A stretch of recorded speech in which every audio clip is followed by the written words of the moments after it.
साथियों, एनडीए का ये कार्यकाल बड़े फैसलों का है, तेज विकास का है। और अब हम समय गंवाना नहीं चाहते कि हम 5 नंबर की इकोनॉमी से 3 नंबर की इकोनॉमी पर पहुंचना है।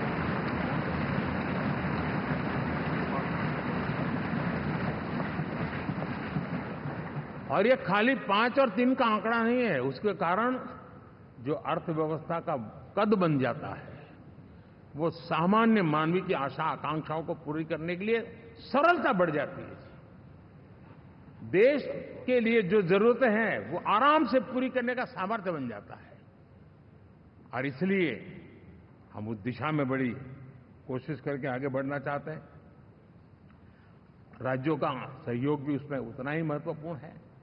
और भारत के संविधान ने हमसे जिस प्रकार का दिशा निर्देश किया है कोऑपरेटिव फेडरलिज्म का, लेकिन मैंने उसमें आग्रह रखा है कॉम्पिटिटिव कोऑपरेटिव फेडरलिज्म। हमारे राज्यों के बीच में भी तंदुरुस्त स्पर्धा हो, राज्य और केंद्र के बीच में भी तंदुरुस्त स्पर्धा हो, हम अच्छा करने की स्पर्धा करें।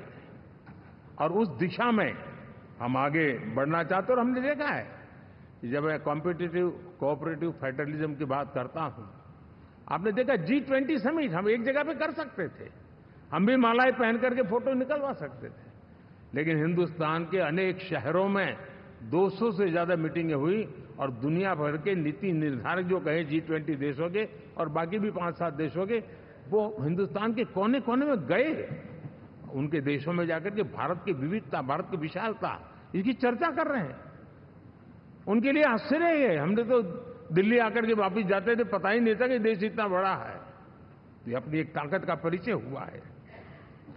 हमने कोविड में देखा, राज्यों के साथ कोऑपरेशन के साथ हमने जिस प्रकार से लड़ाई लड़ी और एक सूत्र में रह करके लड़े, दल किसी का भी हो सरकार में, लेकिन हमने इस काम को किया क्योंकि हमारा कोऑपरेटिव फेडरलिज्म के प्रति कमिटमेंट है। एस्पिरेशनल डिस्ट्रिक्ट एक ऐसा मॉडल है गवर्नेंस का जिसमें राज्य भी उतना ही सक्रियता से हमारे साथ जुड़े हुए हैं। और दुनिया के लिए जो डेवलपिंग कंट्रीज हैं, उनके लिए गवर्नेंस का एक ऐसा मॉडल प्रस्तुत हो रहा है जिसका अब तो केस स्टडी के रूप में दुनिया के अनेक यूनिवर्सिटी केस स्टडी करना शुरू की है। अब उसको हम आगे बढ़ाते हुए एस्पिरेशनल ब्लॉक की तरफ ले जा रहे हैं, ताकि हमारे ग्रासरूट लेवल पे भी जो वीक एरियाज हैं, जहां सुविधाएं अभी सामान्य एवरेज से भी नीचे हैं, उसको हम जल्दी से जल्दी उस स्टेट की एवरेज तक लाना चाहते हैं। देश का रीजन, कोई भी क्षेत्र हो, सर्वांगीण विकास को लेकर के हम चले।